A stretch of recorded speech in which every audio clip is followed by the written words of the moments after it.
Bapa di surga, terima kasih bahwa dalam kebaktian ini kami kembali mendapatkan kesempatan, kebebasan untuk membaca, mendengar, mempelajari, merenungkan sebagian firman Tuhan. Kami sekali lagi mohon supaya Engkau hadir dan memimpin, mengarahkan, memberkati penyampaian dan penerimaan firman. Tolong kamu menyampaikan, berikan kekuatan, jasmani, pikiran, suara, berikan pengurapan, berikan kata-kata.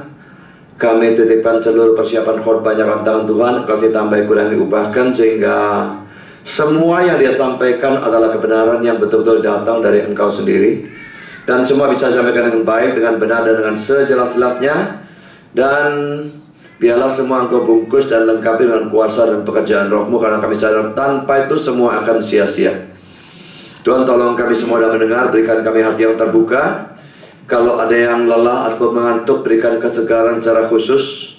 Berikan konsentrasi yang baik dari awal sampai akhir. Dan berikan terang supaya kami bisa mengerti kebenaran yang disampaikan. Dan Tuhan, telah kami mengerti, berikan kami ketundukan supaya kami bisa bukan hanya mengerti, tapi percaya akan kebenaran firman dan menjadi pelaku dan penanggap firman, sehingga pada akhirnya segala sesuatu yang kemuliaan bagi nama Tuhan. Kami sadar setan pasti bekerja. Kami mohon Kau kuatkan semua kami menghadapi godaan dan pekerjaan setan dalam doa apapun. Dan juga kami titipkan listrik dan semua peralatan yang kami pakai. Kiranya Kau jaga supaya semuanya berjalan baik dalam sepanjang acara firman, bahkan dalam sepanjang kebaktian. Terima kasih Bapa, dalam nama Yesus kami berdoa. Amin. Setelah kita melanjutkan seri Injil Lukas pasal yang ke-6 ayat 17 sampai dengan 26. Ini adalah ucapan bahagia plus ucapan celaka. Kita baca Lukas 6, 17 sampai dengan 26. Lalu ia turun dengan mereka dan berhenti pada suatu tempat yang datar. Di situ berkumpul sejumlah besar dari murid-muridnya dan banyak orang lain yang datang dari seluruh Yudea dan dari Yerusalem dan dari daerah pantai Tirus dan Sidon. Mereka datang untuk mendengarkan dia dan untuk disembuhkan dari penyakit mereka. Juga mereka yang dirasuk oleh roh jahat beroleh kesembuhan. Dan semua orang banyak itu berusaha menyamar dia karena ada kuasa yang keluar daripadanya. Dan semua orang itu disembuhkannya. Lalu Yesus memandang murid-muridnya dan berkata, "Berbahagialah hai kamu yang miskin, karena kamulah yang mempunyai kerajaan Allah. Berbahagialah hai kamu yang sekarang ini lapar, karena kamu akan dipuaskan. Berbahagialah hai kamu yang sekarang ini menangis, karena kamu akan tertawa. Berbahagialah kamu jika karena anak manusia orang membenci kamu, dan jika mereka mengucilkan kamu dan mencela kamu serta menolak namamu sebagai sesuatu yang jahat. Bersukacitalah pada waktu itu dan bergembiralah, sebab sesungguhnya upahmu besar di sorga. Karena cara demikian juga nenek moyang mereka telah memperlakukan para nabi. Tetapi celakalah kamu, hai kamu yang kaya, karena dalam kekayaanmu kamu telah memperoleh penghiburanmu. Celakalah kamu yang sekarang ini kenyang, karena kamu akan lapar. Celakalah kamu yang sekarang ini tertawa, karena kamu akan berduka cita dan menangis. Celakalah kamu jika semua orang memuji kamu, karena secara demikian juga nenek moyang mereka telah memperlakukan nabi-nabi palsu." Saudara, ini seringkali disebut sebagai ucapan bahagia. Tapi yang betul-betul ucapan bahagia itu dalam Matius pasal 5 ya. Yang ini ucapan bahagianya ada 4, ucapan celakanya juga ada 4. Jadi ini gabungan bahagia dan celaka. Kalau Matius itu hanya ucapan bahagianya saja dalam Matius pasal 5 ayat 3 sampai dengan ayat yang ke-12. Saudara, jadi ada 2 versi ya tentang ucapan bahagia, versi Matius dan versi Lukas. Dan saudara, sesuatu yang sangat membingungkan adalah apakah ucapan bahagia dalam Matius, yaitu Matius 5 ayat 3 sampai 12, itu paralel betul-betul sama dengan ucapan bahagia atau celaka dalam Lukas 6 ayat 20 sampai 26 ini? Saya condong untuk berkata bahwa tidak semuanya sama ataupun paralel. Karena beberapa alasan, saudara. Pertama, Matius pasal 5 ayat 3, berbahagialah orang yang miskin dalam roh. Ini saya berikan terjemahan hurufiahnya ya. Kalau dalam kitab suci bahasa Indonesia, miskin di hadapan Allah, saya tidak ngerti di hadapan Allah itu muncul dari mana gerangan itu. LAI terjemahkan sulapan bagaimana, saya tidak ngerti. Karena kata-kata di hadapan Allah itu sama sekali tidak ada. Jadi mestinya miskin dalam roh. Blessed are those who are poor in spirit. Berbahagialah mereka miskin dalam roh. Dan ini tidak mungkin menunjuk miskin dalam persoalan duit. Tetapi orang yang miskin rohani, artinya orang itu sadar dirinya miskin rohani. Atau lebih jelas lagi, orang itu sadar dirinya itu penuh dengan dosa.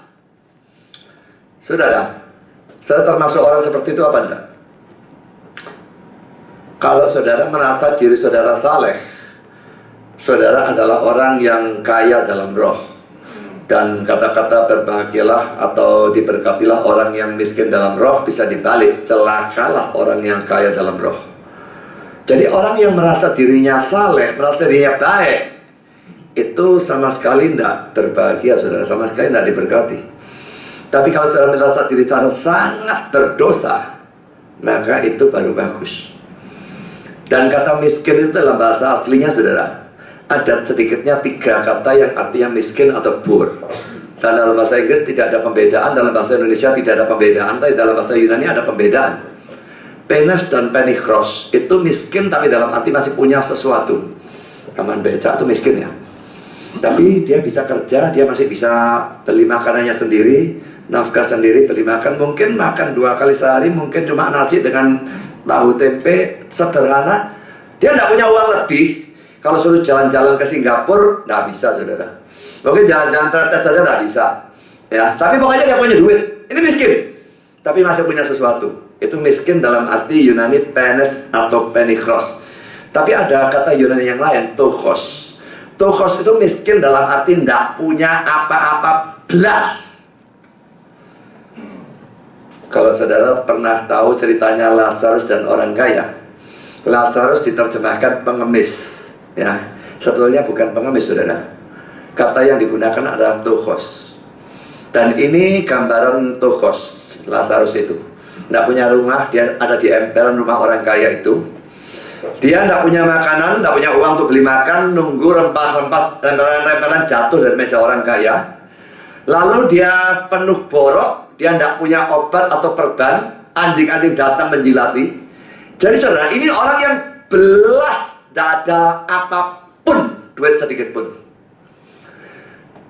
Kalau saudara tahu cerita tentang persembahan 2 peser dari seorang janda miskin, Lukas 21 kalau saya tidak salah, saudara, itu kata miskin itu keluar 2 kali, saudara ya.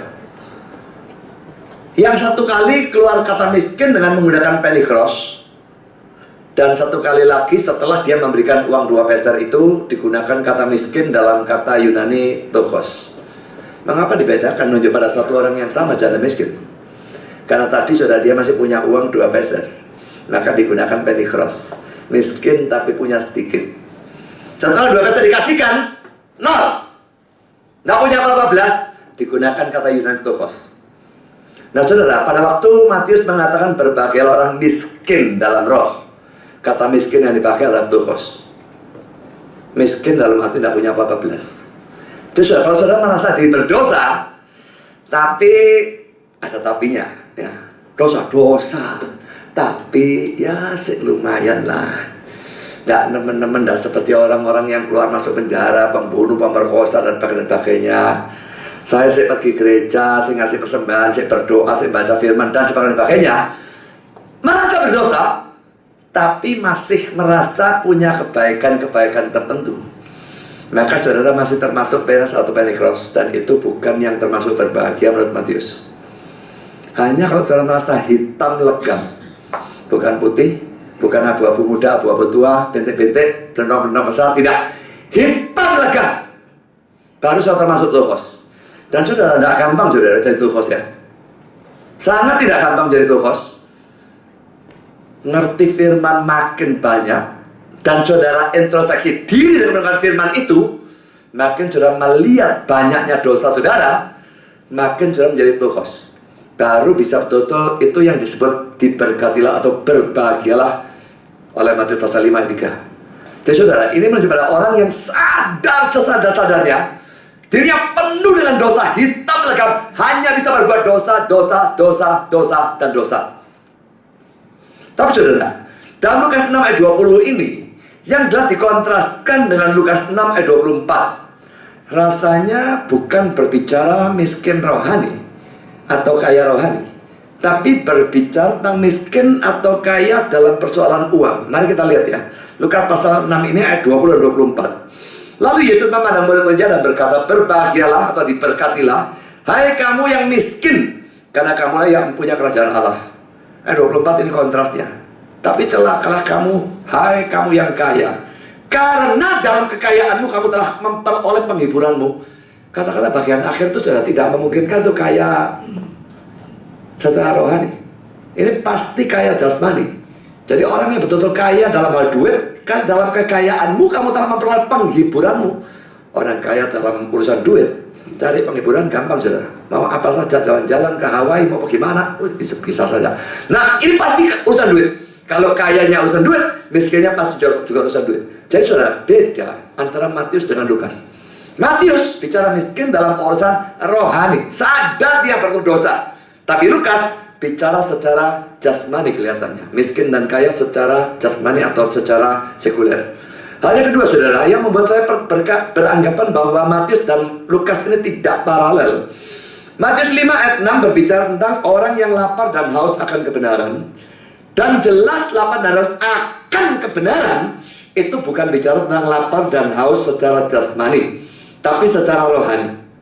Tapi Lukas 6 ayat 21a yang kontras dengan Lukas 6 ayat 25a rasanya berbicara tentang lapar dan kenyang secara jasmani. Beda dengan Matius. Matius secara rohani, Lukas secara jasmani. Coba kita lihat ya, Lukas 6 ayat 21 dan 25. Berbahagialah hai kamu yang sekarang ini lapar, karena kamu akan dipuaskan. Berbahagialah hai kamu yang sekarang ini menangis, karena kamu akan tertawa. Ayat 25, celakalah kamu yang sekarang dikenyang, karena kamu akan lapar. Celakalah kamu yang sekarang tertawa, karena kamu akan berduka cita dan nangis. Semua rasanya dalam arti hurufiah kelihatannya, bukan dalam arti rohani. Ya, jadi ini menurut saya berbeda sebetulnya. Ucapan bahagia dalam Matius dan ucapan bahagia dalam Lukas. Kan kita masuk dalam poin yang kedua saudara. Kata bahagia dan kata celaka ya, ini yang saya akan bahas. Pertama saudara, arti dari kata bahagia dan arti dari kata celaka. Poin A saudara, kata bahagia di sini bukan bahagia menurut ukuran dunia ya. Kalau orang menganggap saudara bahagia karena saudara punya rumah, punya mobil, punya duit, punya keluarga yang baik dan sebagainya, orang menganggap saudara bahagia, bukan itu yang dimaksudkan. Juga bahagia ini bukan perasaan bahagia yang terasa dalam hati kita. Saya tidak tahu saudara mengalami apa, saudara menyenangkan, rasanya senang, ya bahagia. Bukan itu sama sekali dimaksudkan. Saudara, bahagia ini secara hurufiah sebetulnya diberkatilah. Blessed are those dan sebagainya. Baik Matius maupun Lukas mestinya pakai kata blessed. Diberkatilah. Ini adalah suatu keadaan di dalam pandangan Tuhan. Ya, jadi Tuhan menganggap orang seperti itu diberkati atau berbahagia. Orangnya sih bisa sumpah saudara artinya. Misalnya kalau saudara lihat dalam Matius 5 ayat 4 ya, berbahagialah orang yang berduka cita. Sudah jelas perasaan bahagia, tidak ada dia duka cita kok. Bahkan bahasa aslinya sebetulnya, blessed are those who mourn. Berbahagialah mereka yang berkabung. Jadi bukan sekedar berduka cita, tapi berduka cita tingkat yang tertinggi. Berkabung itu berduka cita karena kematian seseorang kan. Nah, kalau berkabung masa hatinya bahagia, hatinya sukacita? Enggak saudara. Sumpah bisa ya, susah dan sebagainya, tapi tetap blessed are those who mourn. Diberkatilah mereka yang berkabung. Jadi ini bukan keadaan hati, bukan pandangan orang, tetapi pandangan Tuhan. Orang seperti itu diberkati. Ya, jadi saudara, ini sesuatu yang beda ya. Orang bisa menganggap saudara tidak diberkati, tapi Tuhan menganggap diberkati. Saudara lebih pilih pandangan orang atau pandangan Tuhan? Kalau orang biasa ngomong, weh enak ya kamu tuh ya, saya paling kudu kamu saudara ya. Kalau saya cerita sama orang, ngomong-ngomong baru kenal, biasa tanya kerjanya apa? Wah aku pendeta. Weh enak ya jadi pendeta. Kudu takep lagi saudara, greget no. Kamu tuh gak ngerti caranya orang jadi pendeta, ngomong aja gampang. Memang saudara, kalau orang jadi pendeta yang memang asal-asalan jadi pendeta, mungkin akan enak, kecuali dia diimbang Tuhan. Ya, tapi kalau setan tidak akan nyerang dia. Kalau dia jadi pendeta yang asal-asalan, apalagi dia jadi pendeta yang memang tujuannya cari duit. Ya, wah, teologi kemakmuran apa segala macam sekarang, wah, luar biasa banyaknya. Dan saya kira orang yang jadi pendeta dengan motivasi duit itu sekarang ini mayoritas. Mungkin bisa 80-90% saya percaya hal itu. Nah saudara, yang seperti itu setan apakah nyerang? Lu ini bolok kenapa diserang? Dia tidak melayani Tuhan, saudara. Dia melayani diri sendiri, dan setan tahu itu. Setan tidak ada gunanya nyerang orang seperti ini. Koncoku kok. Jadi apakah dia ada problem? Ya mungkin ada sedikit-sedikit. Tidak ada dia di dunia hidup tanpa problem, tidak ada.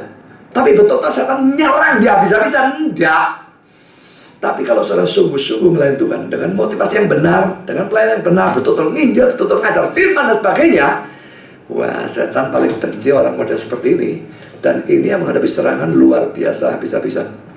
Ya, jadi saudara, orang seperti ini bisa sangat menderita. Modelnya seperti Ayub misalnya ya. Ayub itu semua anaknya mati dalam sekejap, semua hartanya habis dalam sekejap. Si istrinya tidak habis, tapi istrinya dipakai oleh setan. Kamu masih mau bertekun dalam kesalahanmu, kutuki Allahmu dan matilah. Nah, kurang aja lah istri model seperti itu.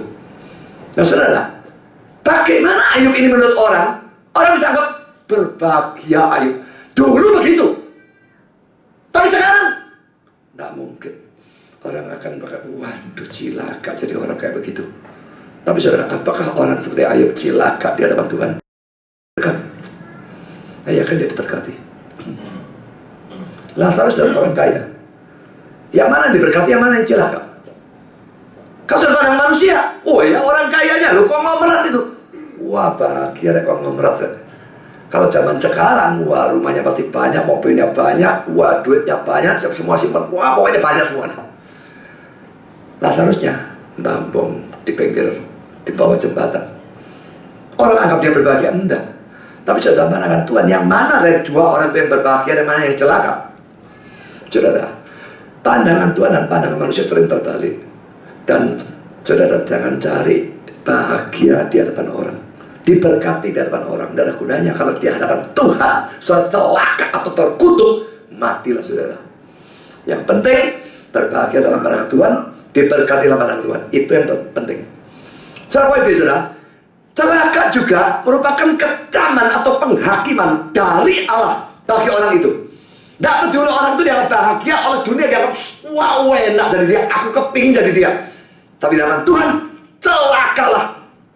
Tidak terlalu beda dengan terkutuklah. Saudara, laki-laki saudara, bahagia dalam pandangan orang, celaka dalam Tuhan. Jangan. Ya, ini kata bahagia dan celaka. Sekarang kedua, kita harus memperhatikan dan menekankan keduanya. Maksudnya kedua golongan yang diberikan oleh Lukas ini. Ada ucapan bahagia, ada ucapan celaka. Dua-dua harus diperhatikan. Dan dua-dua kita ucapkan juga. Coba perhatikan kata-kata William Hendriksen ya. Ini seorang penafsir reform yang berkata demikian.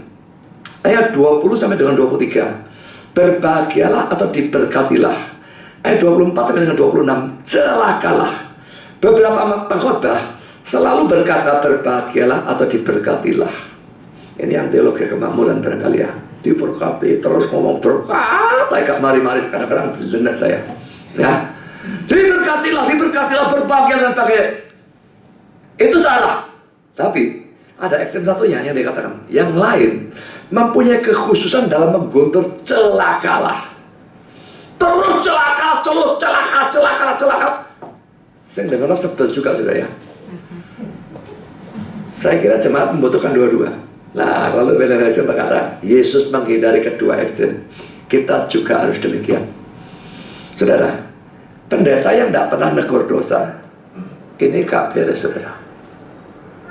Pendeta yang selalu menjilat jemaat, yang mumpak jemaatnya, supaya jemaatnya jangan sampai pulang dengan hati tak sedang terus dilus-lus. Oh, kamu sakit enggak apa-apa, Tuhan berkati kamu. Kamu dosa enggak apa-apa, Tuhan ngampuni kamu, dan sebagainya. Terus enak di kuping kedengarannya. Itu bukan nama Tuhan, saudara. Tapi sebaliknya, kalau terus nyela, terus mencelaka, mari-mari seadanya, itu tidak ada selesainya, tidak pernah sekalipun memberikan penghiburan, ini salah juga. Saya tidak tahu apakah saya ekstrem kiri atau ekstrem kanan. Saya berusahanya sih tengah-tengah, saudara ya. Kalau memang butuh teguran, saya melakukan teguran. Tapi saya tahu bahwa orang-orang Kristen juga membutuhkan penghiburan. Pada waktu saya mengkhotbahkan misalnya Roma 8 ayat 28, saudara, dalam penderitaan, kalau saudara anak Tuhan yang sungguh-sungguh, tidak peduli apapun penderitaanmu, Tuhan akan gunakan itu membawa kebaikan bagi kamu. Itu penghiburan. Dan saya banyak memberikan khotbah-khotbah seperti itu. Jadi saudara, dua-dua harus. Pada waktu saudara memberitakan firman, baik secara massal atau secara pribadi, selalu hindari kedua ekstrem. Mau memberitakan diberkatilah, mau juga memberitakan celakalah. Dua-dua harus ada, dua-dua sangat-sangat penting. Mau memberitakan surga, mau memberitakan neraka. Saya merasa paling aneh ya, metode EE itu anehnya salah satunya adalah tidak mau bicara neraka rasanya. Rasanya mau bicara positifnya tok. Tidak boleh menurut mereka. Kalau orang menolak percaya, kamu akan masuk neraka. Tidak boleh. Nah, saya tak omong begitu. Saya mengatakan, kalau kamu percaya Yesus, tak peduli dosamu apa, hapus saat itu juga, dan kamu tak jamin masuk surga. Tapi kalau dia menolak, kamu tak jamin masuk neraka. Saya tidak takut, tidak akan ragu-ragu mengatakan hal yang kontras. Dan itu menurut saya harus. Kenapa takut ngomong seperti itu? Kan sudah kita masuk dalam poin yang ketiga ya. 4 keadaan yang dikontraskan, kita akan bahas apa yang ada dalam Injil Lukas ini. Yang pertama, miskin versus kaya, ayat 20 dan 24. Tadi sudah kita baca, tapi kita ulang ya. Ayat 20 dan 24. Lalu Yesus memandang murid-muridnya dan berkata, berbahagialah hai kamu yang miskin, karena kamulah yang mempunyai kerajaan Allah. Ayat 24, tapi celakalah kamu hai kamu yang kaya, karena dalam kekayaanmu kamu telah memperoleh penghiburanmu. Saudara, ada beberapa poin saya bahas ya. Pertama, poin A, orang miskin itu disebut berbahagia karena apa? Karena dia miskin? Bukan, saudara. Pertama, saudara, karena Injil dikatakan diberitakan kepada orang miskin. Mari kita lihat, saudara, Lukas 4 ayat 18. Roh Tuhan ada padaku, oleh sebab ia telah mengurapi aku untuk menyampaikan kabar baik kepada orang-orang miskin, dan ia telah mengutus aku dan sebagainya. Jadi Injil diberitakan kepada orang-orang miskin, ini khusus. Lalu Matius 11 ayat 5, orang buta melihat, orang lumpuh berjalan, orang kusta menjadi tahir, orang tuli mendengar, orang mati bangkitkan, dan kepada orang miskin diberitakan kabar baik. Laki-laki orang miskin ya. Yesaya 61 ayat 1, Roh Tuhan Allah ada padaku, oleh karena Tuhan telah mengurapi aku, ia telah mengutus aku menyampaikan kabar baik kepada orang-orang sengsara dan orang-orang yang lemah hati, dan memberitakan pembebasan kepada orang-orang tawanan, dan kepada orang-orang yang terkurung kelepasan di penjara. Semua orang menderita, dan kelihatannya tidak mungkin tidak miskin yang seperti ini ya. Sengsara, remuk hati, tawanan, di penjara. Jadi saudara, orang miskin pemberitaan Injilnya ditekankan. Apakah itu berarti orang kaya tidak dikasih Injil? Jelas orang kaya juga diberitakan Injil, saudara ya. Pemuda kaya yang datang pada Yesus, Yesus juga Injil, cuma dia yang tidak mau kan. Tapi Yesus Injil. Cuma saudara, biarpun orang kaya juga diinjili, orang kaya itu sering, saya katakan sering itu tidak selalu ya, sering begitu terobsesi dengan duit dan apa yang bisa dia lakukan dengan uangnya, sehingga akhirnya dia tidak peduli kerohanian, dan karena itu dia lalu tidak mau mendengar Injil. Saya katakan sering, bukan selalu. Tentu ada orang kaya yang senang dengan firman, tentu ada orang kaya yang senang mendengar Injil, maka tidak berlaku bagi orang seperti itu. Tapi orang kaya yang terobsesi oleh duit dan apa yang bisa dilakukan dengan duitnya yang banyak itu, maka dia diinjili pun dia tidak ada waktu, saudara. Kadang-kadang kepingin punya jemaat kaya ya, ngomong jujur saja. Gereja butuh duit, kalau cuma jemaat kaya, wah enak saudara ya. Dia bisa ngasih persembahan banyak, dan gereja yang kekurangan duit menjadi tidak kekurangan duit. Tapi di sisi yang lain, punya jemaat kaya itu memusingkan juga. Pertama karena orang kaya sudah biasa jadi bos. Di gereja juga kepingin jadi bos. Nah ini jadi rusak. Gak apa-apa dia jadi bos kalau dia jadi bos yang genap. Barang dia gak ngerti apa-apa kepingin jadi bos, ini yang cilaka, saudara. Dan kedua, punya jemaat kaya tuh ngenesnya tahu-tahu menghilang 2 bulan. Bagaimana? Pergi Amerika, ya. Tahu-tahu Praisa bulan sana, bagaimana? Pergi Eropa. Bentar lagi pergi 8 bulan pergi Jepang. Dan sebagainya terus keliling terus, gak mari-mari. Lo gimana didik orang ini, saudara? 2 bulan ada di sini, 3 bulan ada di Jepang, 2 bulan di sini lagi, 3 bulan di Amerika dan sebagainya. Sukar sekali didik orang seperti itu, saudara. Ya, terputus-putus pelajaran, apalagi di tempat ini di mana pelajaran berseri, serinya pedot-pedot semua. Tak karu-karuan, sukar didik, saudara. Kan saudara terobsesi oleh duit dan apa yang bisa dilakukan oleh duit. Apa itu kenapa? Pergi Jepang, pergi Amerika, pergi duit banyak kok. Nggak kekurangan buat apa? Enjoy life itu lebih benar bagi dia daripada enjoy God's word. Menikmati hidup lebih bagus bagi dia daripada menikmati firman Allah. Tapi saudara, kalau saudara seperti itu, janganlah kalah, saudara. Yang kedua, saudara, orang miskin itu secara teoritis, secara logika lebih mudah untuk diselamatkan. Kita lihat Matius 19 ayat 23. Yesus berkata kepada murid-muridnya, aku berkata kepadamu sesungguhnya sukar sekali bagi seorang kaya untuk masuk ke dalam kerajaan surga. Lukas 18 ayat 24. Lalu Yesus memandang dia, pemuda kaya itu, dan berkata, alangkah sukarnya orang yang beruang, bukan beruang ya, beruang masuk ke dalam kerajaan Allah. Nah saudara, laki-laki saudara, kenapa? Laki-laki gara-gara duitnya, saudara. Orang kaya lebih gampang untuk berbuat dosa. Memang orang miskin juga punya godaannya sendiri. Saya tidak bilang tidak ada, tapi tetap kalau ditimbang-timbang, godaan orang kaya lebih banyak. Orang miskin tergodanya mungkin mencuri dan sebagainya. Orang kaya tergoda loh, dengan duitku aku bisa beli apa saja kok. Kalau yang subur tuh melarat, saudara pikir istrinya bakal 9? Kira-kira iya apa enggak?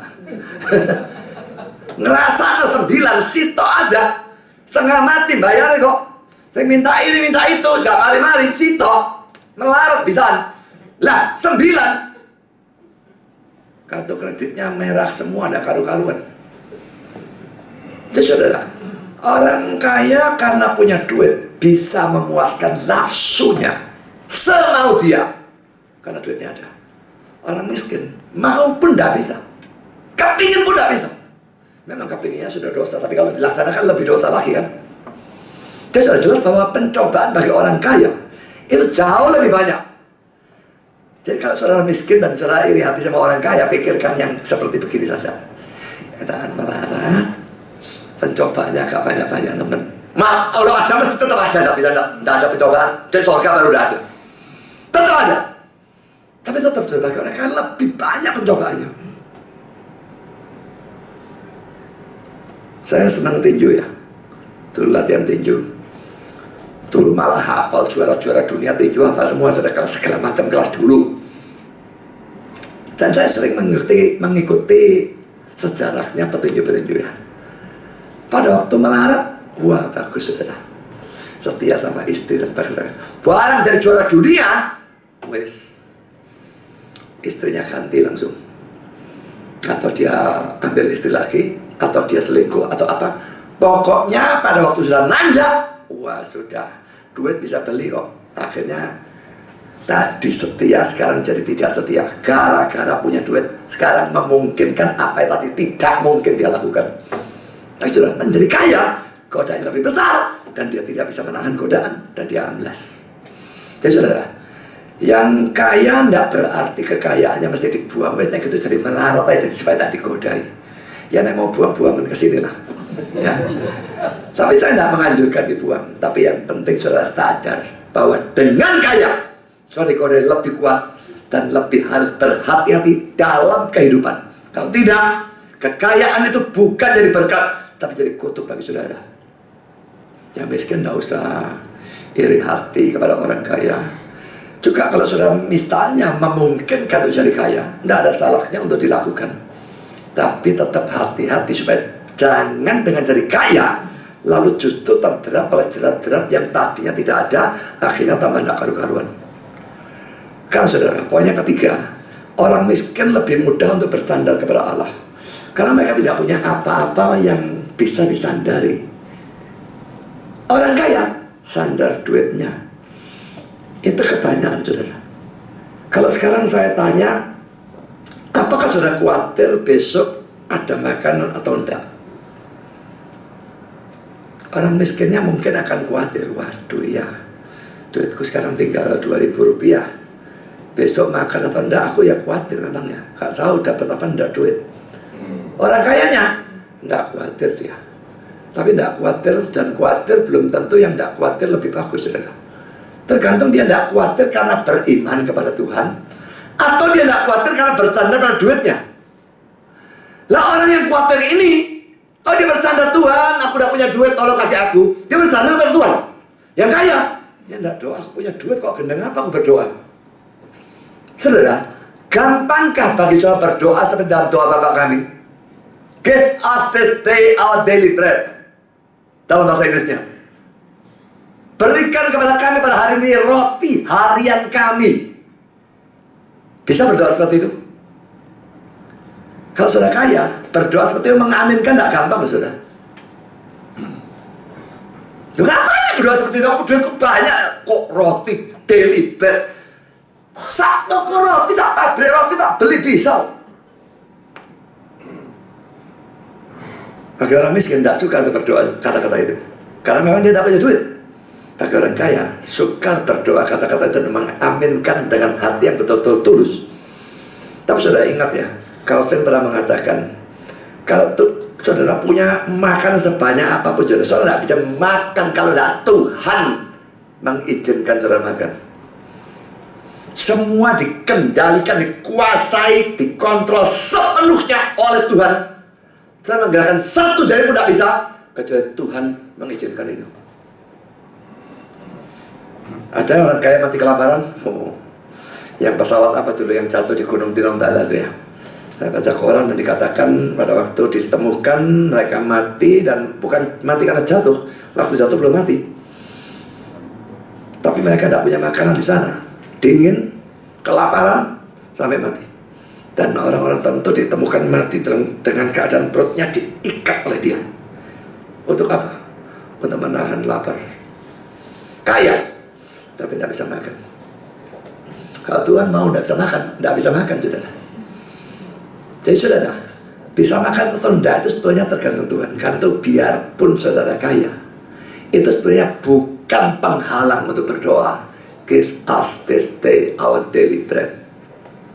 Kalau saya beriman bahwa Tuhan yang memberikan aku makan, tidak peduli ada duit, aku tidak bisa makan kecuali Tuhan memberikan aku makan.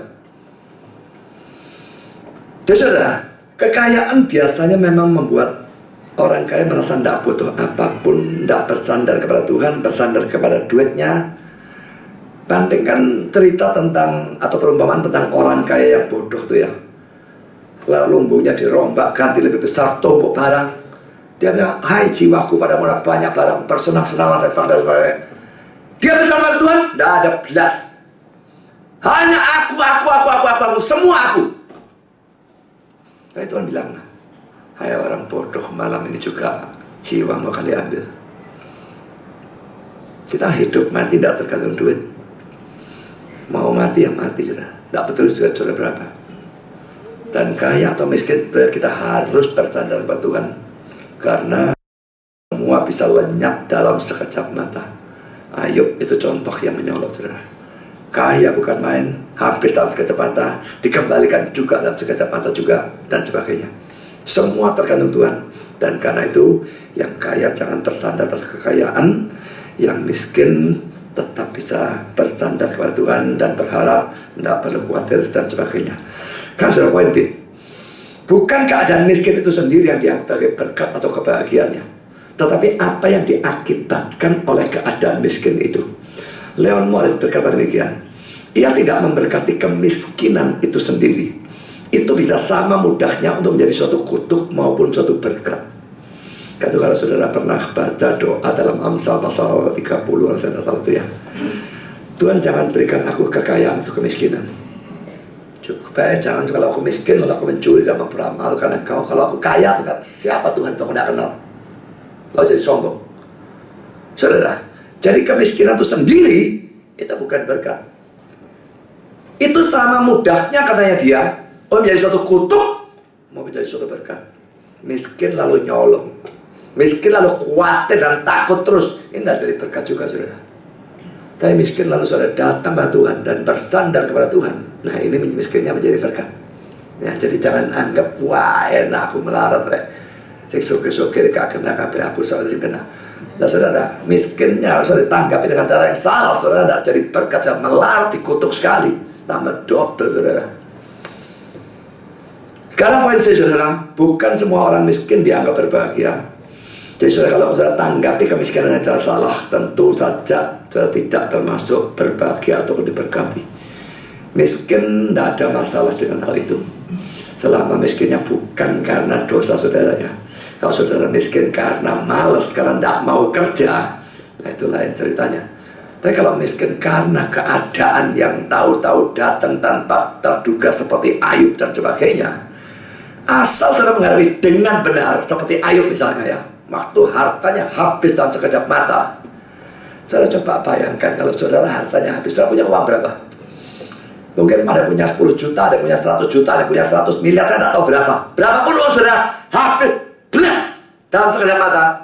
Kira-kira sikap saudara bagaimana? Saya tidak yakin terus terang kalau saya bisa bersikap seperti Ayub. Tuhan yang memberi, Tuhan yang mengambil, terpujilah nama Tuhan. Saya betul-betul tidak habis pikir, saudara. Bukan cuma kekayaan dia yang habis ya, anaknya habis semua. Bisa ngomong seperti itu. Saya betul-betul tidak bisa membayangkan bagaimana ada orang bisa punya iman seperti itu. Tapi saya kira saudara, memang seperti Tuhan bilang, pencobaan tidak lebih dari kekuatannya. Justru karena Ayub itu imannya luar biasa, dia juga dikasih godaan pencobaan yang luar biasa. Sebetulnya dalam arti tertentu, saudara, kalau saudara menghadapi pencobaan yang sangat hebat, maka dalam arti tertentu saudara boleh bangga. Dan Tuhan percaya saudara bisa. Dan Tuhan percaya iman saudara cukup kuat. Kalau saudara dianggap oleh Tuhan, ini imannya keacangan. Setan mau kasih saudara penyakit, kalau kalah kanker, Tuhan bilang enggak. Tahun boleh, kanker gak oleh. Tahun gak apa-apa. Nek kanker murtad, gak boleh saudara diseleksi sama dia. Tapi kalau Tuhan izinkan saudara ditimpa oleh problem yang luar biasa hebat, maka saudara itu dalam arti tentu dia anggap saudara imannya hebat.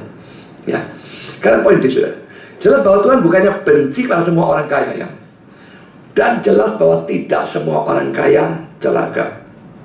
Calvin mengutip kata-kata Agustinus, Lazarus yang miskin diterima di dada Abraham yang kaya.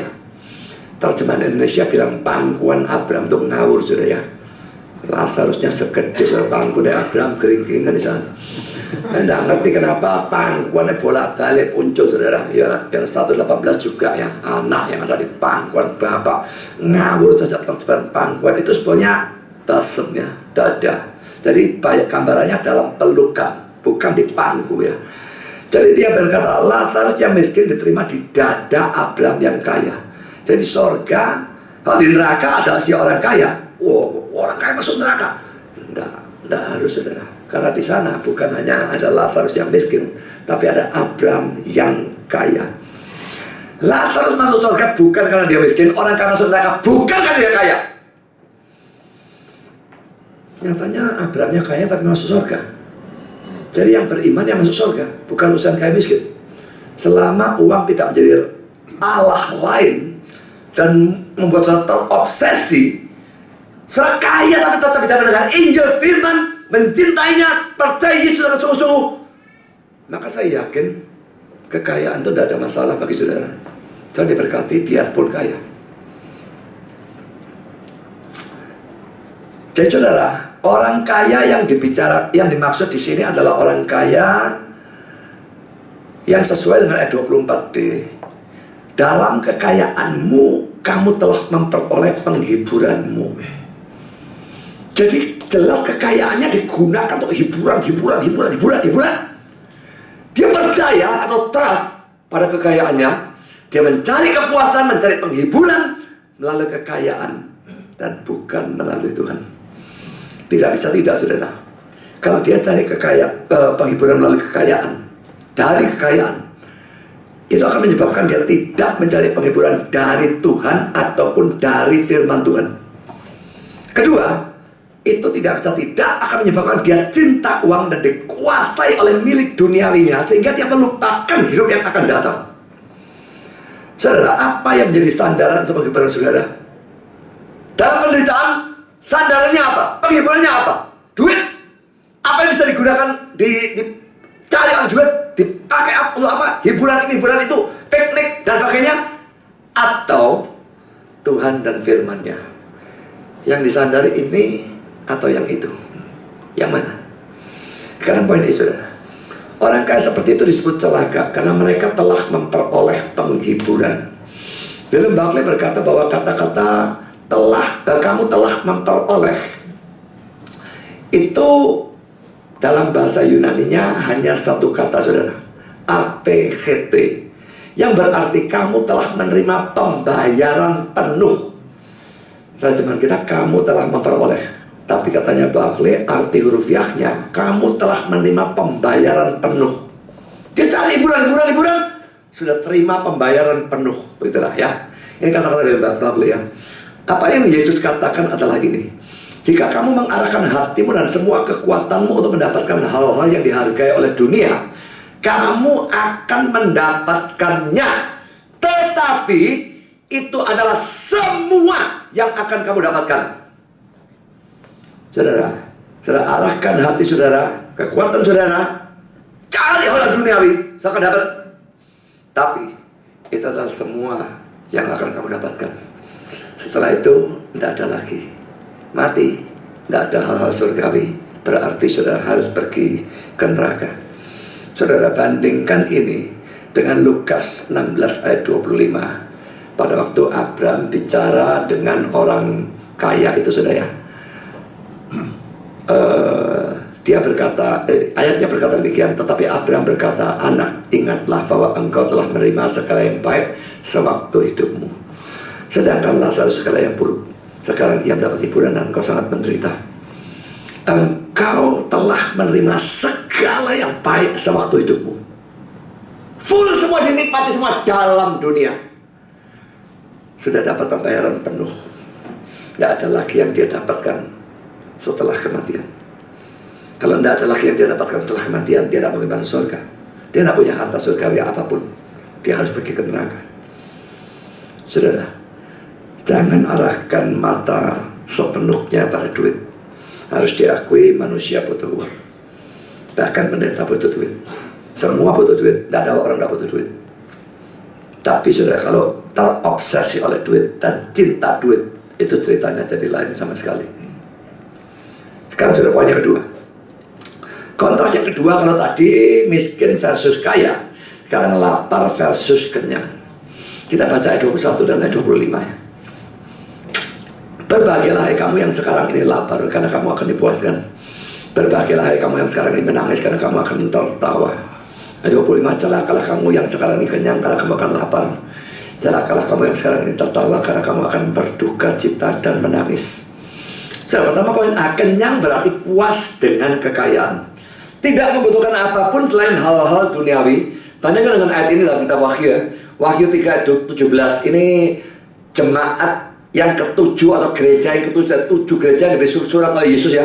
Dan ini gereja paling besar dari 7, yang suam-suam kuku tidak dingin, tidak panas.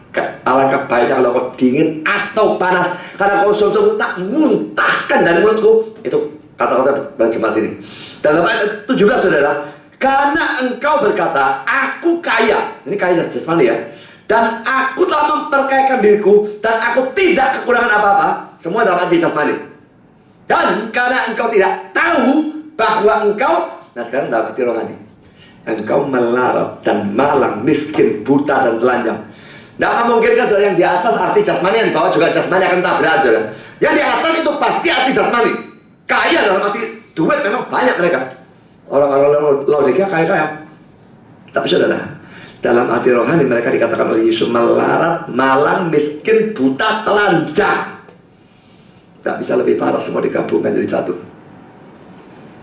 Saudara, kalau saudara banyak duit, memuaskan diri terus dengan kekayaan dan merasa tidak butuh apapun selain hal duniawi, maka ayat ini cocok untuk saudara, dan itu sangat menyedihkan.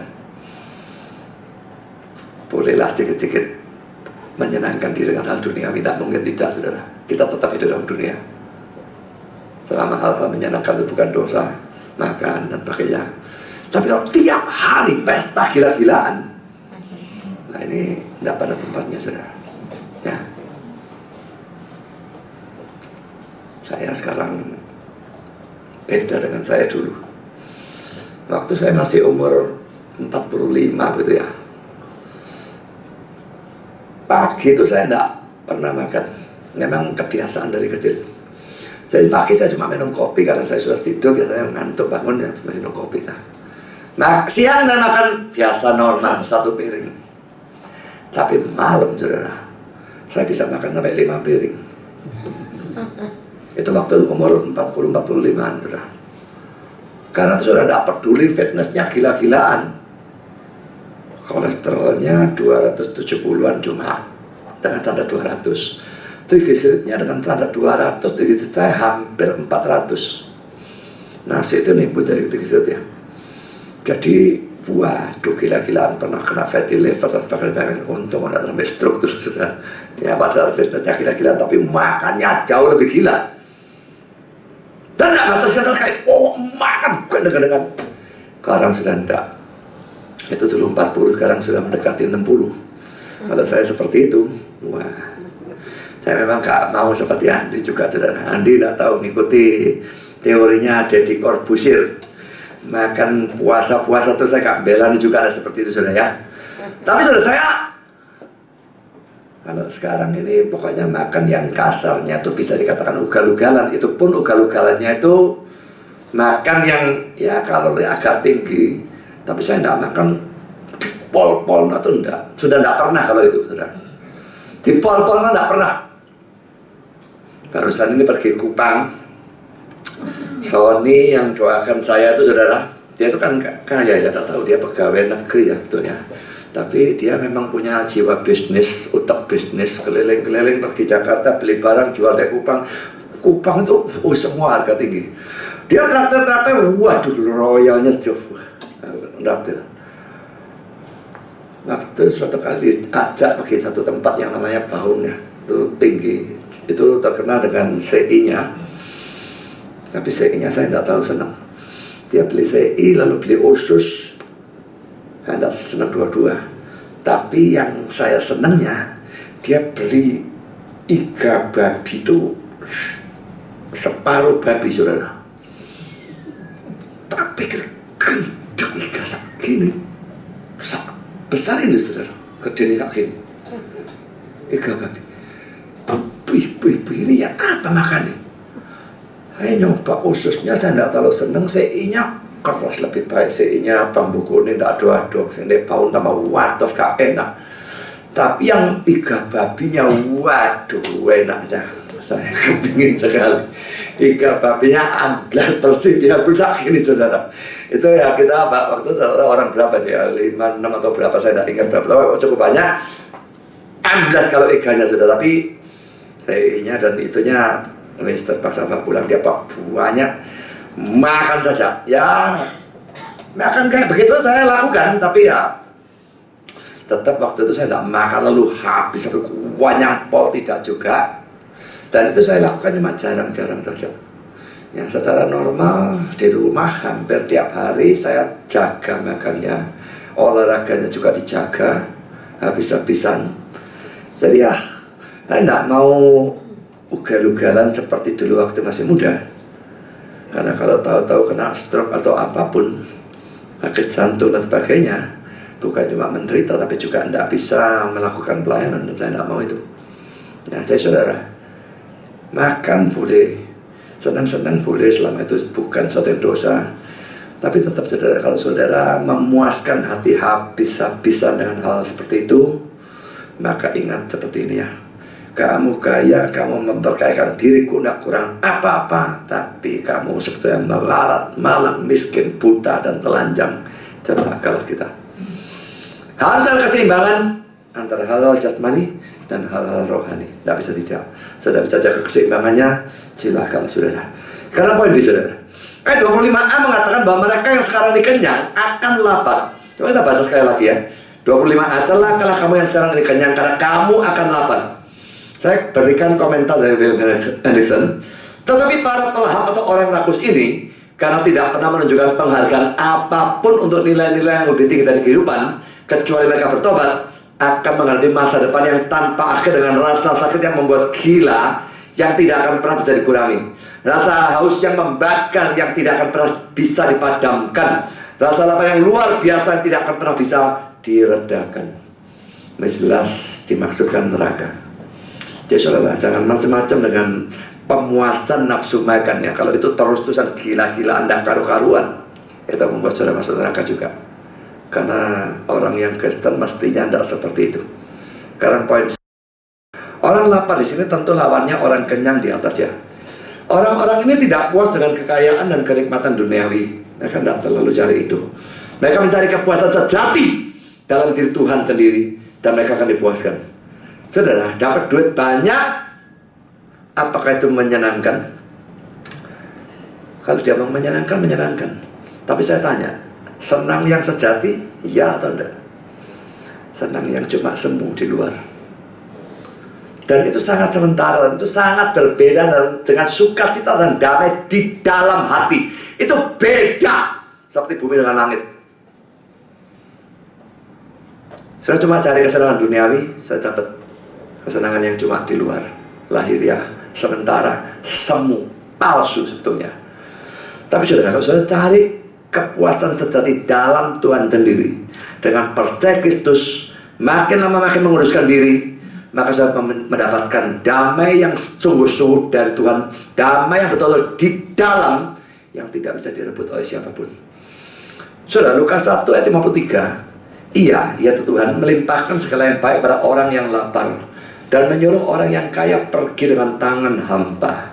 Ini pasti kaya yang genah, dan yang laparnya lapar yang genah. Selalu ada yang kebalikannya, saudara. Tapi yang dibicarakan di sini pasti lapar yang genah dan orang kaya yang tidak genah. Ya, yang baik dilimpahkan kepada orang yang lapar, tapi orang yang kaya yang genah ini disuruh pergi dengan tangan hampa. Saudara, sekarang kita masuk pada poin yang ketiga atau konteks ketiga, menangis versus tertawa.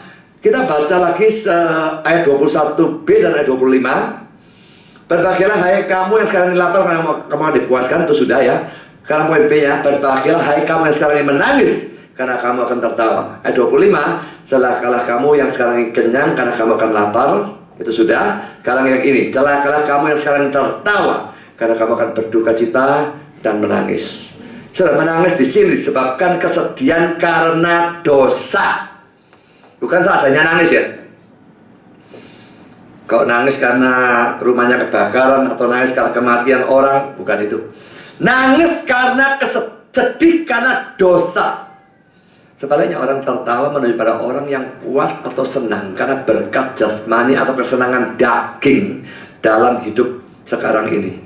Jadi arti dari menangis dan tertawa ini jangan sembarangan ditafsirkan. Kalau sembarangan tafsirkan, tadi waktu saya khotbah juga ada yang guyu. Lah, kalau yang ketawa tadi, siapa lagi yang ketawa tadi? Masa begitu? Tentu tidak.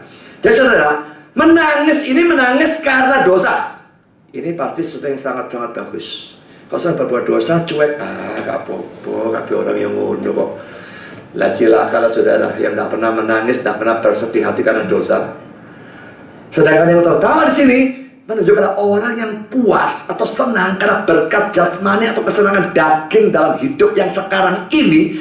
Mereka tidak pernah menangisi kondisi rohani mereka atau dosa mereka. Ketawa terus biarpun dosa. Dosa ditegur orang, hehehe. Ini ketawanya orang yang bakal masuk neraka. Ya, banyak semacam demikian. Ditegur, ya saya suka mula guyo. Tak lihat nanti yang guyo terakhir siapa. Biar balik agak berkata demikian. Hal yang sama Berlaku juga untuk mereka yang sekarang bersukaria dalam kesukariaan yang tolol. Tidak semua kesukariaan tolol ya, tapi ini bersukaria dalam kesukariaan yang tolol. Sementara mereka menolak Allah dan firman-Nya dan tak pernah menangisi keadaan mereka yang berdosa. Dalam kekekalan, perkabungan mereka tidak akan berakhir. Air mata mereka tidak akan pernah dihapus. Kalau surga sudah salah satu cirinya, tidak ada lagi air mata, tidak ada lagi perkabungan. Jadi air mata mereka tidak pernah berhenti. Perkabungan mereka tidak akan berakhir. Ini neraka. Sekarang poin keempat.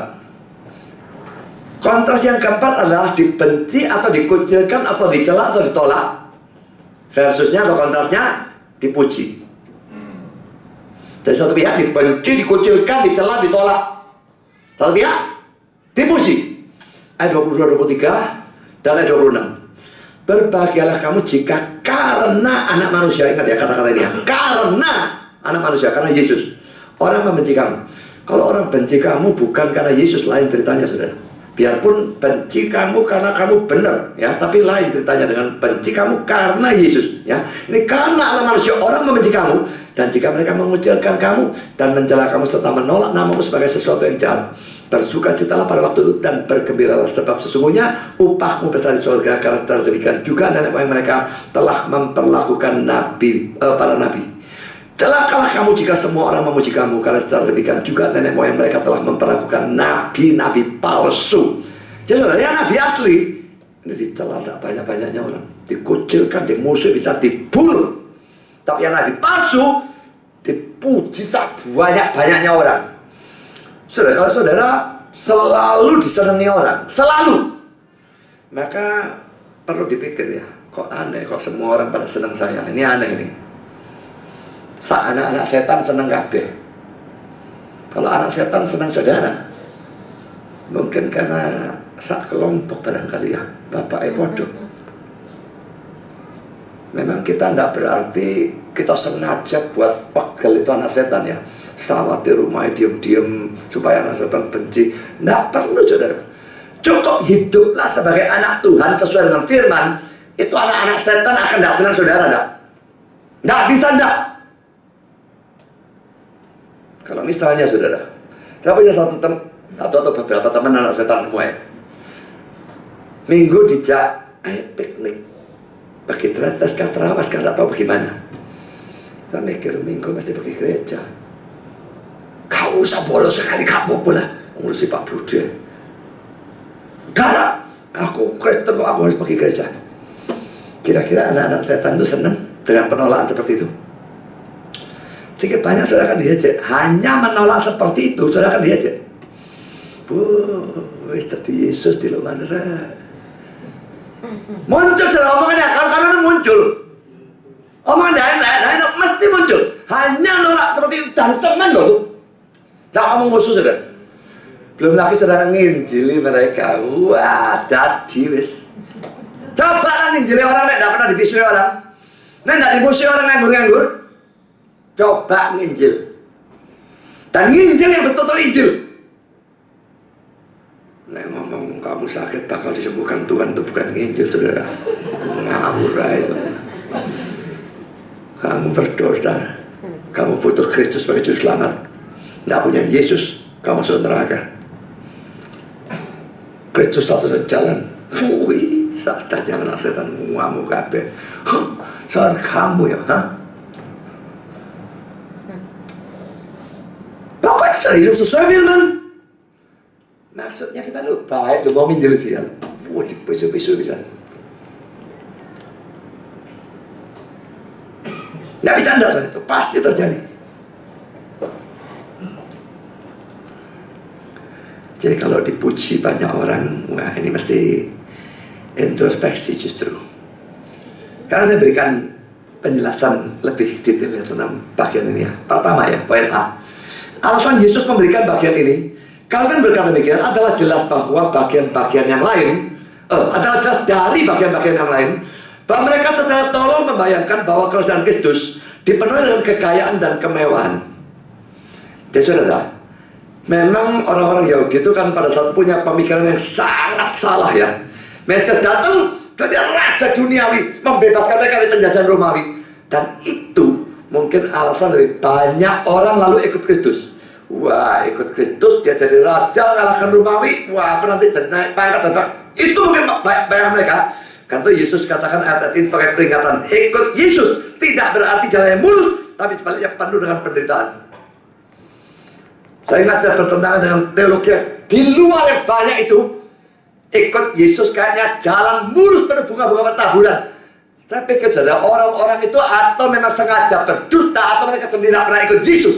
Karena kalau sudah pernah ikut Yesus, Anda akan mengajarkan demikian. Saya tahu ikut Yesus bukan seperti itu.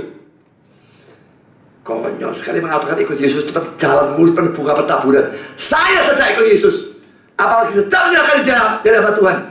Saya merasa seluruh dunia nabrak saya. Dan saya cukup nekat untuk melawan seluruh dunia. Dan tidak peduli orang lawan saya, tabrak balik. Dan saya mundur. Mungkin seluruh dunia tidak terlalu banyak nabrak, tapi saya tidak mau mundur. Saya tabrak balik. Seluruh dunia nabrak saya. Karena poin bicara ayat 22-23 berlaku dalam dunia rohani atau Kristen. Berbahagialah kamu jika karena anak manusia orang membenci kamu, dan jika mereka mengucilkan kamu dan mencela kamu serta menolak namamu sebagai sesuatu yang jahat. Bersukacitalah pada waktu itu dan bergembiralah, sebab sesungguhnya upahmu besar di surga. Karena secara demikian juga nenek moyang mereka telah memperlakukan para nabi. Saudara, ini terlihat dari kata-kata pertama, kata-kata anak, karena anak manusia ya. Ini sesuatu yang harus ditekankan. Tadi saya katakan menderita karena Kristus, betul-betul menderita karena Kristus. Ini mekol salib, menderita karena Kristus. Saya pernah ketemu satu istri pendeta yang memang tidak sekolah teologi, tapi setidaknya mestinya pengertiannya adalah seburuk itu ya. Dan dia cerita tentang seorang Chinese laki muda, ganteng katanya dia. Hamba Tuhan kalau tidak salah. Tidak pasti tentang hamba Tuhannya, tapi Chinese Kristen, muda, ganteng, laki ya. Kenal dengan dia, dengan istri pendeta ini. Lalu istri pendeta ini setiap kali tanya rumahnya dan kepingin berkunjung, dia tidak pernah mau kasih tahu rumahnya. Ada apa dengan orang ini ya? Dan suatu kali saudara, entah bagaimana dia tahu rumahnya di mana. Lalu dia kunjungi rumah orang muda ini. Ternyata saudara, istrinya adalah seorang bom welek tuwek, hitam tak karu-karuan modelnya. Dan istri pendeta tanya, kok bisa kamu kawin sama dia? Ya ini salib yang harus saya pikul katanya. Dulu main-main hubungan seks lalu hamil. Itu salib saudara. Kok bagus dikasih istilah salib, modelmu tak? Saya sampai ngomong pada istri pendeta, kok bisa salib dari mana? Itu hukuman dosa, itu ajaran dosa setidaknya, kalau bukan hukuman. Itu salib. Salib itu menderita karena Kristus. Menderita karena kita berbuat benar, dan bukan menderita karena kita berbuat dosa. Itu bukan salib, sudah menderita karena berbuat dosa. Jadi karena anak manusia ini perlu ditekankan. Karena anak manusia orang benci kamu. Karena kedua saudara, ayat 23 yang membandingkan mereka dengan para nabi. Dan ini secara implisit menunjukkan bahwa mereka menderita karena pemberitaan Injil atau firman Tuhan. Jadi tidak bisa mereka diam saudara. Mereka memberitakan firman, karena itu mereka dibenci. Banyak orang yang benci saya dalam pemberitaan firman, dan alasannya saya kasar lah, apalah. Kalau ngomong kasar memang saya akui ada kasarnya. Tapi saya tidak percaya bahwa mereka itu mayoritas yang benci saya itu benci karena saya kasar. Saya tidak percaya itu saudara. Itu alasannya cuma dibuat-buat. Saya yakin bahwa bencinya terutama karena ajaran saya yang injili, firman Tuhan, saya tidak mau kompromi belas. Itu tidak cocok dengan kopi mereka. Itu membuat mereka benci. Dan saya tidak kubris mereka mau benci, mau apa. Kalau memang mau nyari perkenan manusia, saya tidak jadi hamba Tuhan. Kalau memang mau cari perkenan manusia, saya tidak jadi pemberita firman, pemberita Injil. Jadi yang lain saya tidak tahu apa. Jadi saudara, karena adanya kata-kata ini dan karena konteksnya rohani, maka ingat ya, kata berbahagialah atau berkatilah ini tidak berlaku. Misalnya kalau ada seorang pengacara kafir yang membela orang benar, ini memang orang benar, tidak salah, ada perkara itu dia benar, dibela, tapi pengacaranya kafir. Dan gara-gara dia bela orang benar, dia musuh sabah kekerot orang, wah akhirnya menderita. Oh, tidak berlaku, dia kafir kok. Dia bukan menderita karena anak manusia, dia bukan menderita karena memberitakan firman. Juga untuk seorang tentara kafir yang membela negaranya yang benar dalam peperangan itu, lalu menderita karena itu, tidak berlaku, tidak peduli dia membela seperti itu. Ini hanya berlaku untuk orang Kristen. Kristen sungguh-sungguh menderita karena Kristus atau karena pemberitaan Injil, pemberitaan firman Tuhan, baru berlaku kata-kata berbahagialah di sini. Calvin berkata demikian. Perhatikan kata-kata ini ya. Kita tidak bisa menjadi tentara Kristus dengan kondisi atau keadaan yang lain selain mendapatkan sebagian besar dunia ini memusuhi kita dan mengajar kita sampai mati. Keadaannya adalah seperti ini. Setan, penguasa dunia ini, tidak akan pernah berhenti untuk mengisi pengikut-pengikutnya dengan kemarahan, meneruskan permusuhan terhadap anggota-anggota Kristus. Setan yang mengilhami anak-anaknya musuhi orang brengsek itu. Brengsek dari pihak setan ini bagus dalam pandangan Tuhan. Jadi saudara, kalau saudara memang memberitakan Injil dan firman, pikirkan omongan Calvin. Tidak bisa tidak sebagian besar dunia akan memusuhi saudara. Saya sudah cerita ya, di Facebook ini ada satu grup yang namanya Elim. Namanya grupnya Elim.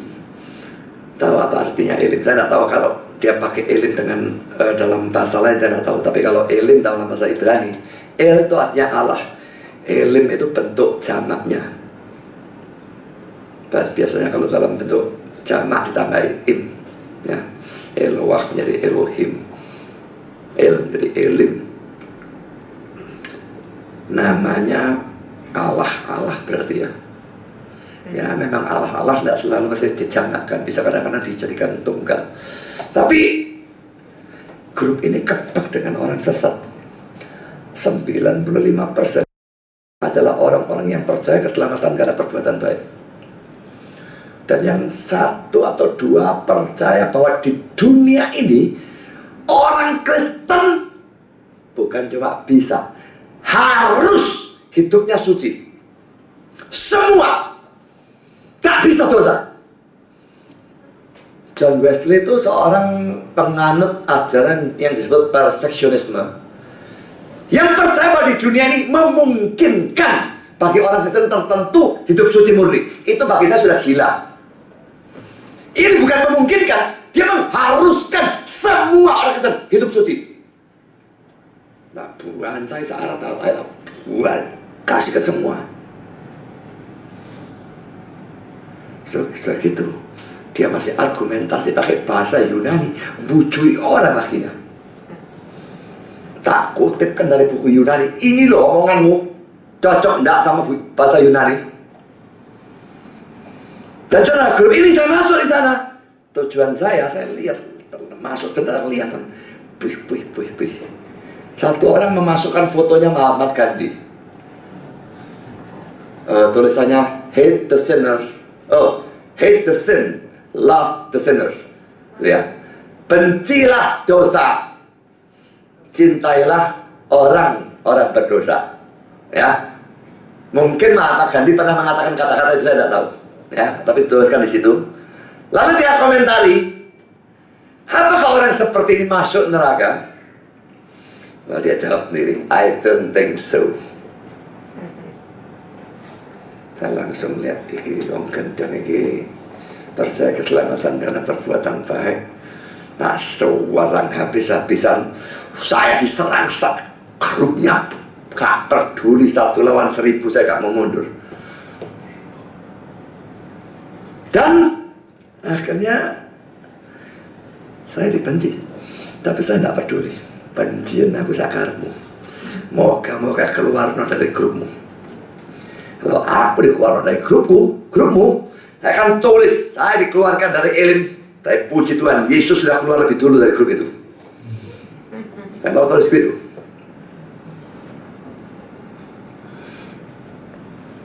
Jadi saudara, pokoknya saya berusaha membetulkan orang maksudnya baik, kepingin orang masuk surga. Ngamuk saudara. Saya mungkin pernah tahu kesaksian saya waktu saya debat sama orang-orang Islam itu ya, yang di Malang, debat lawan Arimatea itu ya. Dalam tanya jawab, setelah debat tanya jawab, ada satu orang tua berdiri. Wah, Pak Budi ini orangnya pintar, lugas, fasih, bicara apa macam-macam. Saya nyenggol Cahaya yang waktu tadi sebelah saya jalankan laptop saya. Saya angkat Islam. Benar saudara, dia bilang, Pak Budi begini. Sayang Pak Budi bukan orang Islam. Tapi insya Allah katanya dia, kalau Pak Budi menjelang ajal, lalu mau mengucapkan 2 kalimat syahadat, Pak Budi akan masuk surga, insya Allah. Saudara, dia nginjil saya kan? Saya harus ngamuk? Saya jawab tulus, saudara. Saya enggak bermanis mulut. Saya jawab tulus saat itu ya. Pak, saya dari hati yang terdalam saya mengucapkan terima kasih atas kata-kata Bapak. Dan saya tulus, saudara. Saya enggak manis mulut, ya, tulus ya. Karena apa? Saya melihat motivasi dia baik. Motivasi dia menyelamatkan saya. Cuma kata-kata dia tidak cocok dengan iman saya. Tapi saya melihat motivasinya baik. Saya terima kasih. Dia kepingin menyelamatkan saya, kenapa saya terima kasih dia? Saya berterima kasih Bapak menginginkan keselamatan saya. Terus saudara. Tapi kalau tidak ditambah rugi saudara. Saya bilang, tapi Pak, saya tidak mencari keselamatan. Orang-orang kaget, tak cari keselamatan. Karena apa Pak? Karena saya sudah selamat. Ngapain saya cari keselamatan? Kamu cari keselamatan, aku tak nyari kok, saya punya kok. Lalu saya tunjukkan dalam Islam memang berbuat baik dengan harapan moga-moga akhirnya selamat. Kristen tidak demikian. Percaya Kristus, saya sudah selamat dan saya berjuang dari selamat itu sekarang berbuat baiknya untuk menyenangkan Tuhan, untuk menjadi kesaksian baik, bukan supaya selamatnya sudah Pak. Nah itu saya injil saudara ya. Tapi saya saudara diinjili dia, saya tidak mau bilang ada apa maksudnya dia baik. Tapi saudara, orang-orang tolol itu grup ilmu atau dimanapun juga saudara, saya tidak kurangkan saudara orang yang saya injili. Maksud saya baik, dia pun tidak setuju dengan saya, silahkan tidak setuju. Kenapa mesti ngamuk? Wong saya maunya baik, saya maunya menyelamatkan dia kok. Kalau tidak setuju, tidak setuju. Kenapa ngamuk? Tapi tidak bisa tidak saudara. Seperti kata-kata yang Calvin itu saudara. Ada something dalam ini, sesuatu yang tak beres ini mengilhami mereka. Saya sampai bilang begini, kalau kamu pergi ke dokter ya, dokter bisa, wah, kanker kamu. Operasi kalau tidak kamu mati. Kamu ngamuk sama dokternya pada? Tak ada orang begitu sama dokter ngamuk. Kenapa kau udah ngamuk? Pada waktu mau ketemu saya, tak lihat, wih, kalau kamu gini terus kamu masuk neraka, ngamuk. Percaya Yesus kalau tidak masuk neraka, ngamuk. Loh, kenapa omongan dokter ini secara jasmani bila mau mati, kalau tidak operasi mati, dia tidak ngamuk. Secara rohani, tidak percaya Yesus, mati, ngamuk. Kenapa? Dalam usaha jasmani, setan nggak kerja. Peduli amat Pak percaya dokter tanda, dia nggak ngurus saudara. Dalam usaha rohani, wah ini tidak percaya, aku kehilangan anak ini. Murtad ini anakku, dia kerja. Karena saya jangan heran. Bahkan heranlah Kalau saudara rajin memberitakan Injil yang benar dan orang tidak memusuhi saudara, itu ada something wrong mesti. Luther berkata demikian, gereja adalah kumpulan orang yang dianiaya dan dibunuh karena Injil. Saudara, ini definisi dari gereja.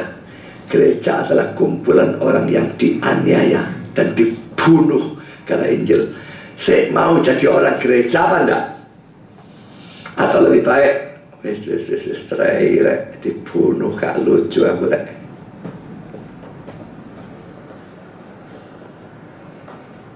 Sekarang poin C. Orang Kristen yang menderita karena Kristus disebut berbahagia atau diberkati ya, dan diperintahkan untuk bersukacita dan bergembira. Nah, ini yang suka saudara ya. Disuruh bersukacita, disuruh bergembira pada waktu orang semua memusuhi kita, bahkan menganiaya kita. Itu luar biasa suka. Kita baca sekali lagi ayat 22-23 ya. Berbahagialah kamu jika karena anak manusia orang membenci kamu, dan jika mereka mengucilkan kamu dan mencela kamu serta menolak namamu sebagai sesuatu yang jahat. Bersukacitalah pada waktu dan bergembiralah, sebab sesungguhnya upahmu besar di sorga. Karena secara demikian juga nenek moyang mereka telah memperlakukan para nabi. NIV bahkan menerjemahkan ayat 23, rejoice in that day and live for joy.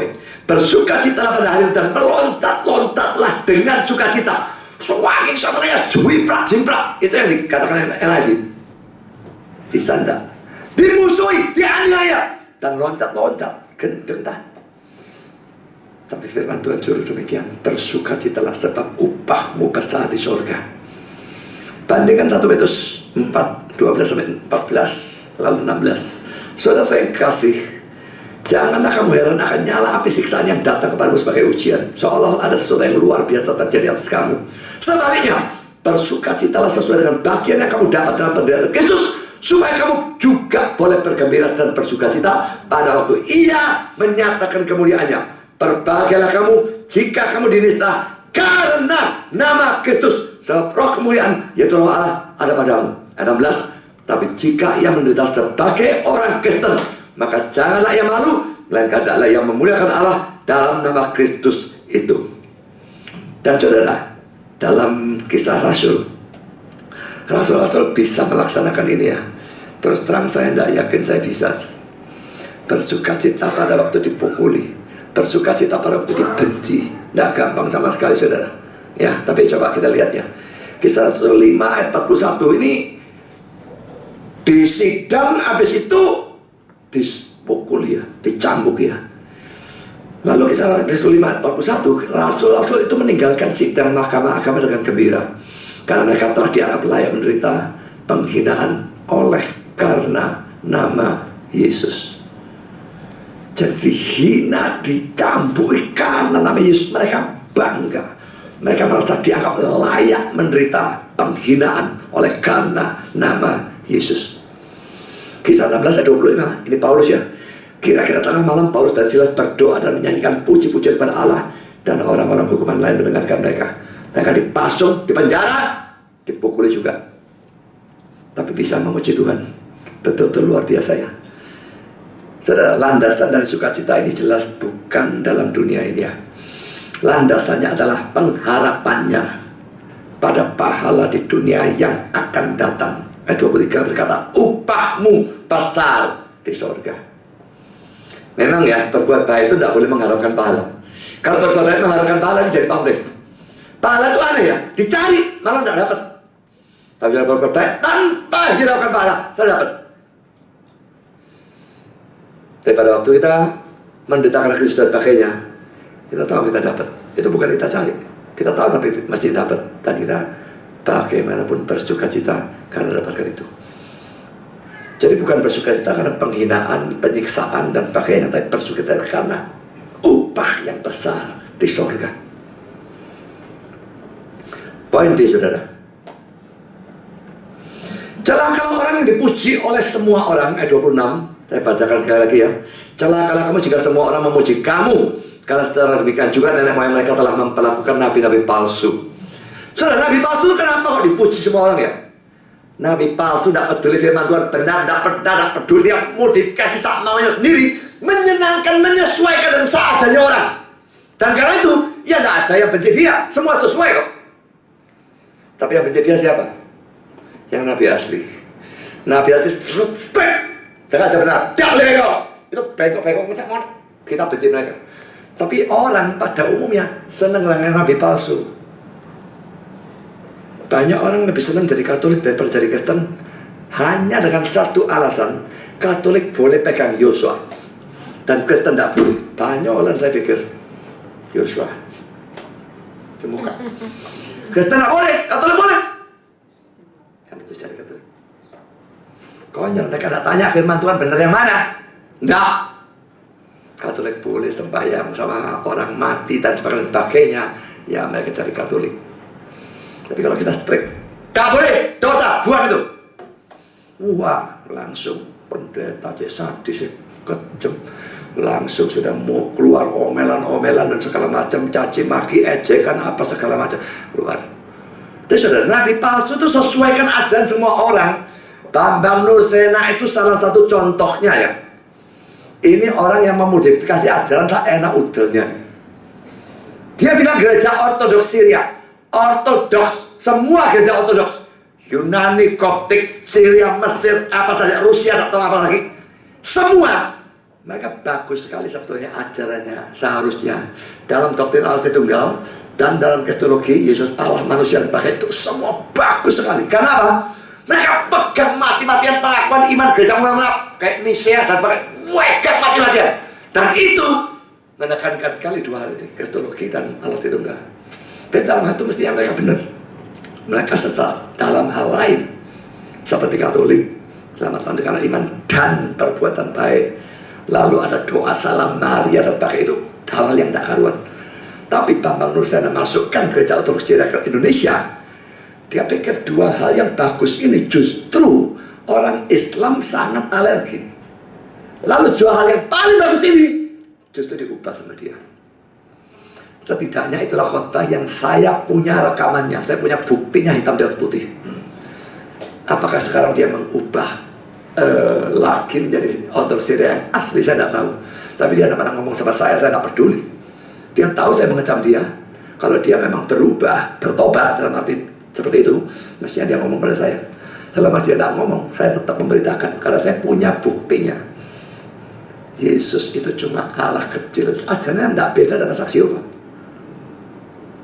Allah itu bukan 3 oknum, 1 oknum. Tapi kalau dia khotbah di luar-luar, disesuaikan sama dia ajarannya. Khotbah di stres, wih, ajarannya kayak reform.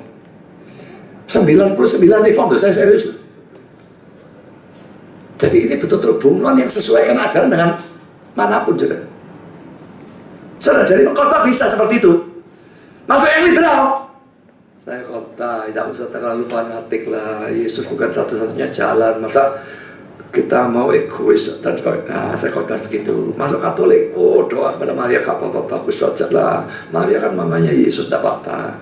Berdoa berkhotbah di kalangan karismatik, oh bahasa itu bagus-bagus saja. Tidak apa-apa, tidak ada yang salah dengan itu. Tulang dalam roh, tidak masalah, tidak apa-apa. Semua tidak apa-apa, ya semua senang. Dan kalau diterima seadanya orang, semua orang memuji saudara, dan itu ciri nabi palsu. Kan dia sesuaikan ajaran seadanya orang. Saya tidak pernah mau sesuaikan ajaran dengan siapapun. Kalau saya percaya A, saya beritakan A. Dia mau senang, dia mau tidak senang, itu urusan dia dengan Tuhan. Tujuan saya memberitakan bukan menyenangkan orang, tapi menyenangkan Tuhan. Dan Tuhan saya yakin tidak akan senang kalau saya menyesuaikan ajaran saya dengan orang kepada siapa saya ngajar.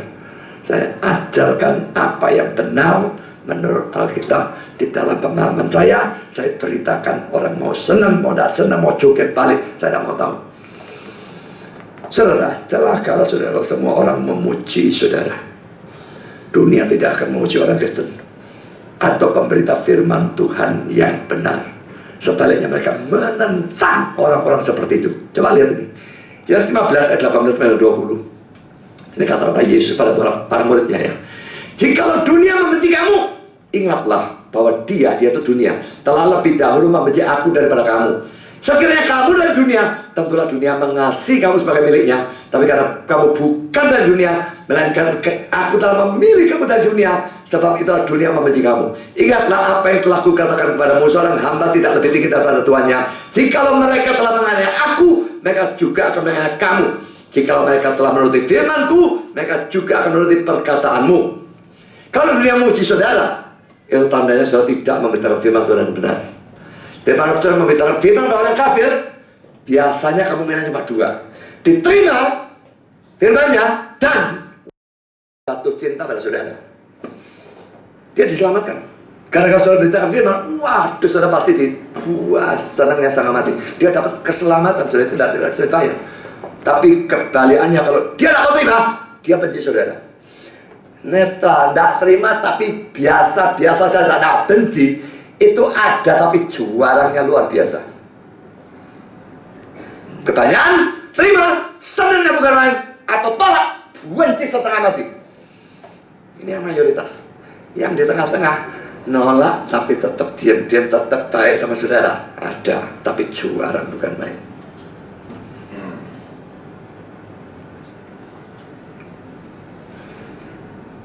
Jadi kalau Bambang Nursena itu pernah khotbah ya, dia bangga-banggakan.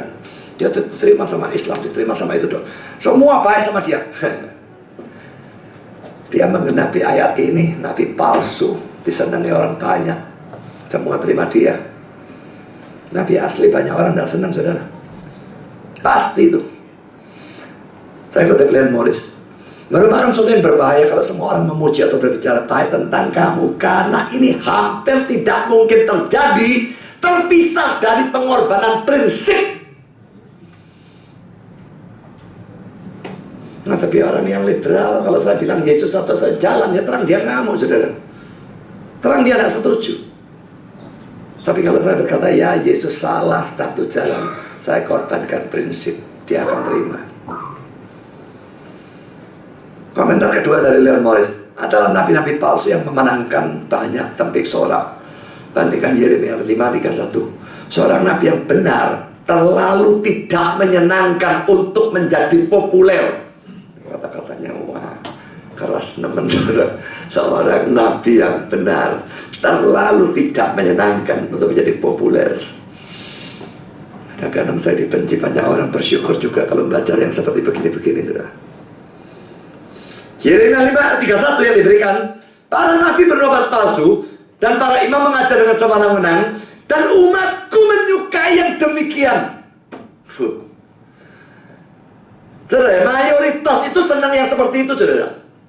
Yang strict nginjil dan firman. Mayoritas tidak senang, yang senang minoritas. Billy Benson, kalau setiap orang berbicara baik tentang kamu atau memuji kamu, itu pasti karena kamu adalah seorang penjilat yang mau merendahkan diri dan bersifat penipu. Merendahkan diri dan merendahkan diri itu ada dua ya. Ada yang bagus merendahkan diri, tapi ini jelas bukan dalam arti yang bagus, ini dalam arti negatif. Penjilat, merendahkan diri, bongkok-bongkok, sampai kepala bentuk, menghormati orang. Jemaat mandui semua, sesat juga dimandui semua. Nah, saya sesat tendangan, gendeng dah, saya mantuk. Saya tidak sudi hormati belas. Saya dapat di grup elim itu satu pendeta. Begitu ngenyek, tak karu-karuan, tak blok sama saya. Lalu yang satu, kamu memblok seorang hamba Tuhan. Itu sangat tidak bijaksana. Aku gak peduli bijaksana atau enggak. Aku enggak anggap dia hamba Tuhan.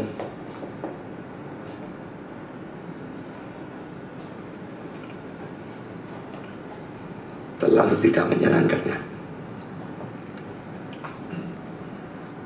William Ellison memberikan tanggapan terakhir yang saya kira penting untuk menjaga keseimbangan, supaya jangan seadanya orang benci langsung membuat saudara merasa diri benar, karena itu belum tentu juga. Bisa saudara memang salah maka dibenci orang banyak, bisa saja ya. Teroris dibenci orang banyak, saudara. Siapa namanya teroris itu? Hitler dibenci orang banyak. Tapi karena mereka memang gila. Jadi supaya jangan saling benci orang banyak. Oh iya, aku nabi asli. Belum tentu. Bisa iya, bisa enggak. Ini kata-kata Ellison, saudara. Jika seorang tidak populer, tidak populer, ya itu bahasa halus, pokoknya dari senang banyak orangnya. Ia harus bertanya kepada diri sendiri, apakah ini disebabkan karena aku setia pada Tuhanku, atau apakah ini disebabkan karena aku telah gagal untuk menyatakan karakter yang menyerupai Kristus? Dibenci orang itu karena saudara setia pada Tuhan atau karena saudara justru berdosa? Itu pikirkan. Karena kesimpulan saudara, Calvin memberikan kata-kata yang menurut saya bisa menyimpulkan semua ini.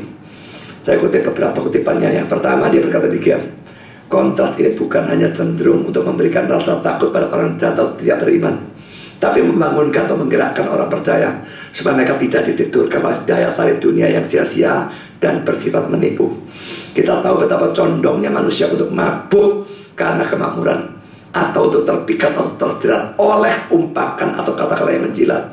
Dan dalam hal ini anak-anak Allah sering iri hati kepada orang yang ditetapkan untuk binasa, ketika mereka melihat segala sesuatu berjalan dengan makmur dan lancar dengan mereka.